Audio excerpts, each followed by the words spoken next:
It's Louise Fay for VIP Boxing, and I am joined this Tuesday morning with the one and only Calum French. Calum, how are you doing? Wasn't nice, nice one for having us on, Lewis. Oh no, it's an absolute pleasure. I had to catch up with you after stunning performance on Saturday night at Sunderland Live. Cracking night all round, but statement made from you, right? I obviously knew he was a tough man, Dan Booth. So I didn't really go into it thinking I was going to get the stoppage. I just thought, just go into. Obviously, I've had 2 years out the ring. Just make sure you get some rounds in and just get a feel of it again and get back into it. But managed to force the stoppage. So buzzing with that. Like you say, it's a good statement as well because he'd only been stopped once in 26 fights. So it was nice to get him out there. And yeah, you picked up on a point that I was just going to say there. When we put you guys in with these fighters, it's not about the losses; it's about how many times they've been stopped. And he is a tough man, and he will come and have a fight. He's not one of those that feels a couple of the shots and goes, "Oh, I'm going to tuck up and run." He will give it a good go when he can. But you silenced him very very quickly, Callum. Yeah, like I say, I knew he was a good fighter. I like Anth, my new coach, Anth Quella, down in Manchester. And, he knew him from back in the day. He was on England squads with him in the squad. He was back in the day. He was a good fighter, and he knows his way around the ring. And but like I say, he had only been stopped once in 26 fights. So to be honest, I thought it was going to be the body. If I was gonna get to him, it was going to be the body more so. But I started whipping that backhand round the side and managed to cut him above his right eye. So I think that done a little bit of damage and just knocked him off his game a little bit. In the third round, he started committing a bit more and Getting a bit desperate, wasn't he? And yeah, so it opened him up for a few more counters, and then um, that must give you a lot of confidence, Callum. Like you alluded to there, you've been out of the ring for 2 years. We've had horrendous injuries and body parts that you need more than most others when it comes to boxing, and even just day to day life. Right? It's tough, isn't it? And when you can't see what the future's going to hold, if you're going to get recovered to that point again. And I'm sure leading up to that as well, you're like, ring rust, 2 years, all of these things, the bright lights, the pressure, new team with Anthony Qualla and Ian Harrison and the guys down there. But it must feel really, really good on Sunday morning to wake up and go, statement made, fresh, no ring rust, happy, shoulders feel great, let's go. it was a good feeling. It's good to be back, man. Like, bit of a new chapter. Obviously, I've just started working with Anthony and Robbie and everyone down at in Manchester. So like, I've been saying it. It's the happiest I've been in boxing down there. I feel like I found a new home and a new family with the lads. It's good crack. Kept us relaxed all day on fight day, and I just like I say, I just feel like that's my new home, and it was good having Amph in the corner, giving instructions and that. Just try to listen to him as much as I could because it's good having someone with his experience seeing the fight from a different angle and seeing what openings and that are available. And that's why every time you can hear him shout some stuff during the fight, like whip it around the side, and I do it straight away because I know like he's got an eye for it and he knows what openings are there.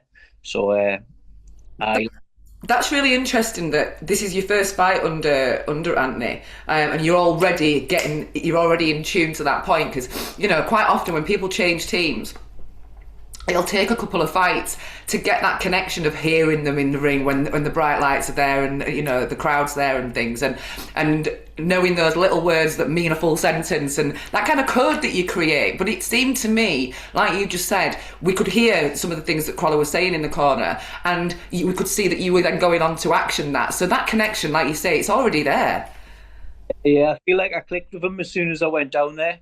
Like obviously I was at up in Sheffield for a bit with the GB squad, getting myself back fit and strong up there. And a few of the lads had done a bit with Ant, Demar, the heavyweight, Kieran MacDonald had done Yeah. them, and they spoke really highly of him. And they said, "Listen, if you're after our pro coach, why don't you give Ant a go?" So I rang Ant up, and he welcomed us with open arms, and we clicked as soon as I came down the gym. And just went from there. Really been enjoying my time working with him, and like you say, them little words that he says to us in the corner, I can execute them straight away once I'm told what to do.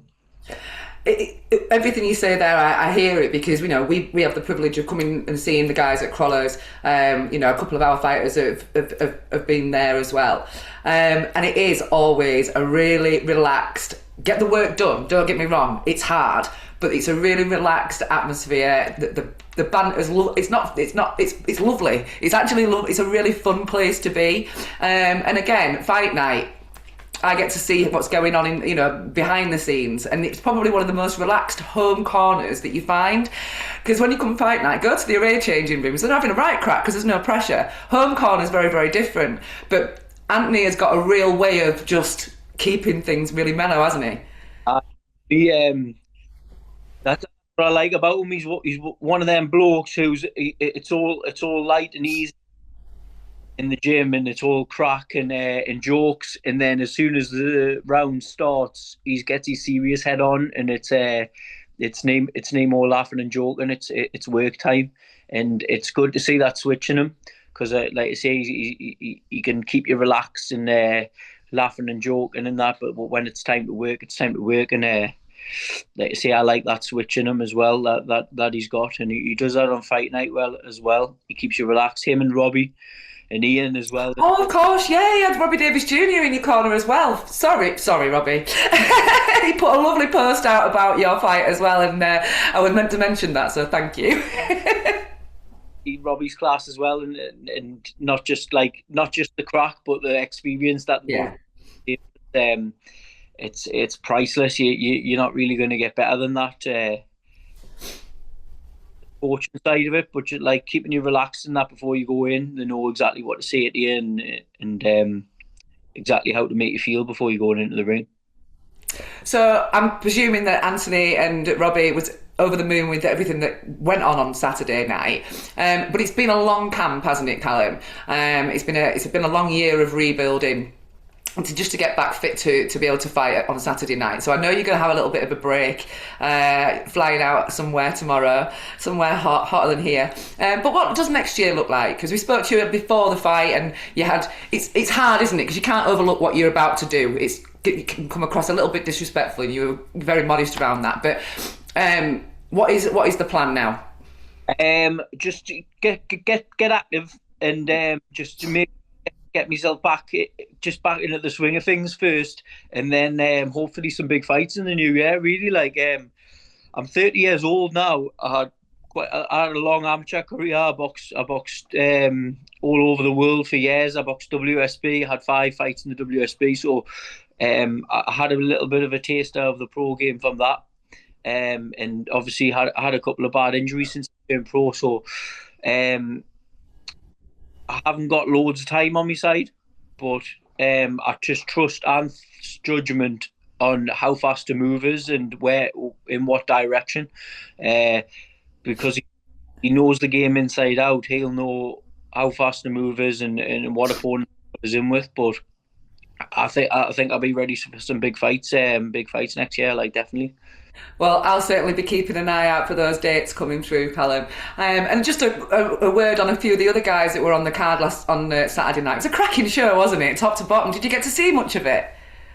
So not so much the fights before mine, but I see Cyrus's fight after mine. I was in the changing rooms with the lads having a laugh and having a bit of crack before, so I didn't really get to see the ones before mine. But like I say, watch Cyrus's. Cyrus is always in a bond of a fight.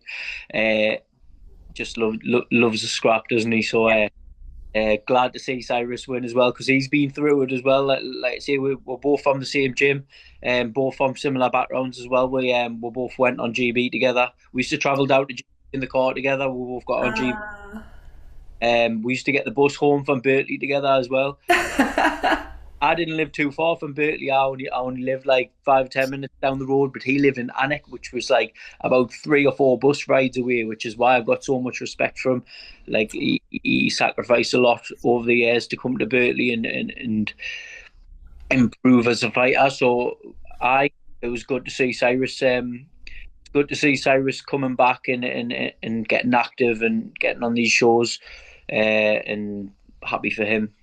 Yeah, it's quite a similar journey again now, isn't it? That you and Cyrus have both just been on. He's got his new team. He's been on a bit of a rebuild as well. So it was great to see that all come together the way that it did as well.